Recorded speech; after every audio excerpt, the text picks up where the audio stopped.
In this video, I will show you how host website on GitHub for free. When we are in repository we would like to host, we need to click on Settings. In Settings on Sidebar Code and Automation section you need to click on Pages. In GitHub Pages source should be selected Deploy former branch.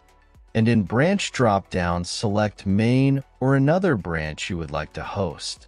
I leave root because my index.html file is in repository root and then press Save button. Now hosting process will begin. It might take 5 to 10 minutes.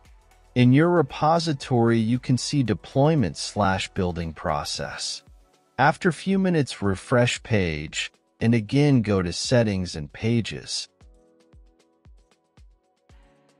Now in GitHub Pages we can see that our site is live. We can visit it by clicking Visit Site. As we can see out text on website and in code editor is the same.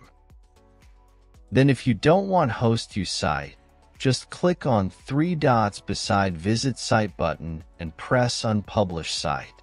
It will take a bit, but after some time you won't be able to visit your site anymore. I hope this video is helpful. If it was, give it thumbs up and consider helping me reach 1,000 subscribers so I can make more tutorials. Thanks for watching.